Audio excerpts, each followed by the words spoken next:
जी नमस्कार, स्वागत है दोस्तों आपके अपने यूट्यूब चैनल हिंदी परीक्षा एसके पर। तो आज की इस वीडियो में हम लोग बात करेंगे MHD 5 के एक बहुत ही महत्वपूर्ण प्रश्न के बारे में और उसके उत्तर को भी देखेंगे। प्रश्न है, हिंदी आलोचना में डॉक्टर रामविलास शर्मा के योगदान का मूल्यांकन कीजिए। मतलब हिंदी की जब आलोचना हुई उसमें डॉक्टर रामविलास शर्मा का क्या योगदान था, उसी को मूल्यांकन करना है।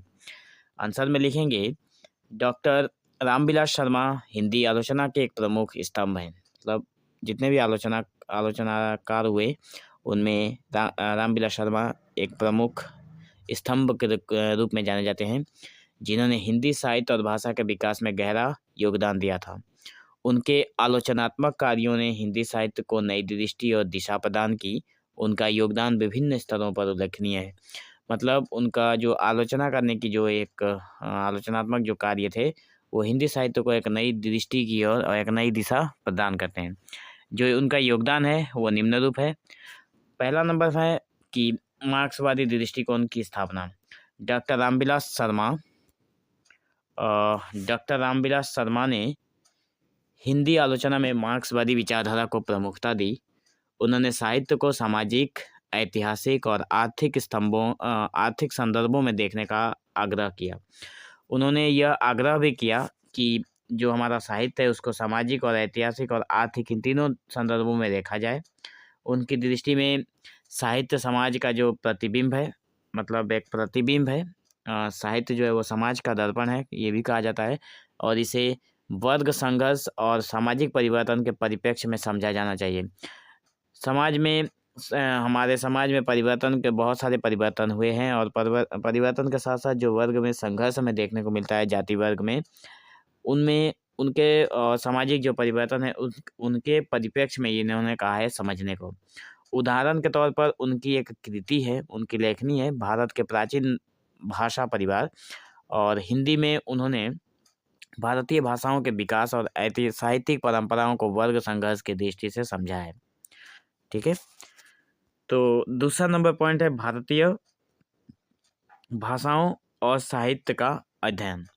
डॉक्टर शर्मा ने भारतीय भाषाओं की उत्पत्ति और विकास का व्यापक अध्ययन किया। इन्होंने भारत का जो भाषा था उसकी उत्पत्ति कैसी हुई और उसका विकास कैसे हुआ, इन सब के ऊपर बहुत अध्ययन किया है उन्होंने। उनका मानना था कि हिंदी और अन्य भारतीय भाषाएं भारतीय समाज उनका मानना था कि हिंदी चाहे हो या फिर अन्य भारतीय भाषाएं समाज के विभिन्न वर्गों की सांस्कृतिक आवश्यकताओं को पूरा करती है। कोई भी भाषा हो, समाज में जो सांस्कृतिक आवश्यकता होती है उसको पूरा करती है। उनकी एक पुस्तक थी निराला की साहित्य साधना। अब क्वेश्चन कई बार पूछा गया है ये नेट स्लेट के एग्जाम में। आप लोग यहाँ से नेट स्लेट के लिए अगर आप लोग तैयारी कर रहे हैं तो सब कुछ याद रखना बहुत ज़रूरी है, क्योंकि आगे चलकर आप लोग नेट स्लेट भी देने वाले हैं। तो निराला की साहित्य साधना जो है वो किसने लिखा है? वो लिखा है डॉक्टर रामविलास शर्मा ने। निराला की साहित्य साधना निराला ने नहीं लिखा है। ठीक है, तो उन्होंने भारतीय भाषाओं के महत्व और साहित्यिक मूल्यों को स्थापित किया। तो डॉक्टर शर्मा ने अपनी पुस्तक के माध्यम से भारतीय भाषा के महत्व को बताया और साहित्य के जो मूल्य होते हैं, साहित्य की क्या वैल्यू है, वो हमें समझाते हैं। प्रगतिशील आंदोलन के स्तंभ अगर हम लोग देखें तो उन्होंने प्रगतिशील साहित्यिक आंदोलन को बौद्धिक और वैचारिक आधार प्रदान किया। बौद्धिक मतलब बुद्धिता, और वैचारिक मतलब जो चारों तरफ से हमारे आसपास हो। तो साहित्यिक आंदोलन के इन्होंने वैचारिक मतलब चारों तरीके से सोच समझ कर इसको हमारे सामने आधार बनाकर हमें दिया। डॉक्टर शर्मा का विश्वास था कि साहित्य का उद्देश्य समाज को बेहतर बनाना और शोषित वर्ग को आवाज़ देना है। साहित्य क्यों लिखा जाता है? साहित्य इसलिए लिखा जाता है क्योंकि साहित्य समाज में जो घटनाएं चल रही हैं उसको लोगों के सामने उजागर किया जाए और जो शोषित पीड़ित वर्ग हैं उनको उस समस्या से निकाला जाए, तो उनके प्रति आवाज़ उठाना है। उन्होंने निराला, प्रेमचंद और अन्य प्रगतिशील लेखकों के साहित्य को आलोचनात्मक ढंग से प्रस्तुत किया। मतलब डॉक्टर शर्मा ने जो लेखक हुए प्रेमचंद, निराला, सूर्यकांत त्रिपाठी निराला और मुंशी प्रेमचंद और अन्य बहुत सारे प्रगतिशील लेखक थे जिनको आलोचनात्मक तरीके से इन्होंने प्रस्तुत किया था। इनके ढंग से आलोचनात्मक ढंग से इनको प्रस्तुत किया था। भाषा और साहित्य पर दृष्टिकोण। डॉक्टर रामविलास शर्मा का भाषा और साहित्य पर किस प्रकार दृष्टिकोण था वो भी हमें देखने को मिलता है। तो डॉक्टर शर्मा ने हिंदी भाषा की शक्ति और उसकी ऐतिहासिक प्रासंगिकता पर जोर दिया। उन्होंने यह सिद्ध किया कि हिंदी न केवल एक भाषा है, बल्कि भारतीय संस्कृति और इतिहास का अभिन्न हिस्सा है।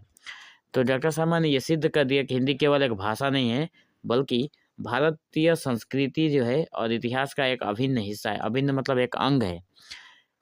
उनकी एक कृति थी भारतीय संस्कृति और हिंदी प्रदेश। इस विषय पर एक महत्वपूर्ण दस्तावेज है। भारतीय संस्कृति और हिंदी प्रदेश इनकी एक कृति है डॉक्टर रामविलास शर्मा की, जिसके ऊपर इन्होंने महत्वपूर्ण दस्तावेज रखा है।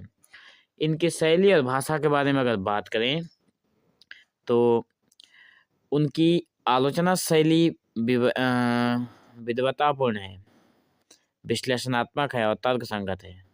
ठीक है, इनकी जो आलोचना शैली है वो विश्लेषणात्मक है, तर्क है उसमें। वे गहराई में जाकर साहित्य का विश्लेषण करते थे और अपने तर्कों को ऐतिहासिक, सामाजिक और आर्थिक तथ्यों से पुष्ट करते थे। उनकी भाषा सरल और सहज होने के साथ साथ प्रभावशाली भी है। तो आशा करते हैं आप लोगों को ये 5 नंबर पॉइंट समझ में आया होगा। 6 नंबर पॉइंट में चलते हैं। उनकी जो प्रमुख कृतियां हैं वो है भारत के प्राचीन भाषा परिवार और हिंदी। उनकी जो पहली कृति है, मतलब लेखनी जो है, वो है भारत के प्राचीन भाषा परिवार और हिंदी। निराला की साहित्य साधना 3 खंडों में इन्होंने लिखा है। भारतीय संस्कृति और हिंदी प्रदेश, महावीर प्रसाद द्विवेदी और हिंदी नवजागरण, प्रेमचंद और उनका युग डॉक्टर रामविलास शर्मा द्वारा लिखा गया है।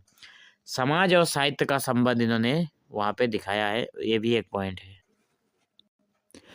तो समाज और साहित्य का संबंध में ये कहते हैं कि डॉक्टर शर्मा का मानना था कि साहित्य और समाज का भी गहरा संबंध है। उनके अनुसार साहित्य जो है वो समाज को समझने और बदलने का साधन है। बिल्कुल साधन है, क्योंकि साहित्य ही हमारे समाज को बदलता है। उन्होंने प्रेमचंद, निराला और अन्य लेखकों की रचनाओं का विश्लेषण करते हुए यह दिखाया कि साहित्यकार अपने युग के सवालों से कैसे जूझता है। साहित्यकार के सामने जो सवाल आते हैं वो अपने उन सवालों से कैसे जूझ रहा है। इन सारी चीज़ों को डॉक्टर रामविलास शर्मा अपने आलोचनात्मक शैली में दिखाते हैं। आलोचना की परंपरा क्या है? तो उन्होंने हिंदी आलोचना की पारंपरिक आदर्शवाद और भावुकता से मुक्त कर वैज्ञानिकता, तर्क और यथार्थवाद की ओर अग्रसर किया। उनकी आलोचना ने पाठकों और विद्वानों को साहित्य को नई दृष्टि से देखने के लिए प्रेरित किया। तो जो इनके विद्वान हुए, जो पाठक हुए, उन्होंने साहित्य को एक नई दृष्टि से देखने का प्रेरित इन्होंने किया था कि साहित्य को एक नई दृष्टि से देखा जाए। तो निष्कर्ष के तौर पर हम लोग यही कहेंगे कि डॉक्टर रामविलास शर्मा ने हिंदी आलोचना को एक सशक्त और गहन बौद्धिक आधार दिया। उन्होंने साहित्य को केवल भावना और कलात्मक तक सीमित न रहकर इसे समाज, इतिहास और संस्कृति के साथ भी जोड़ा, ताकि केवल ये भावना और कलात्मक के साथ न जोड़ा रहे।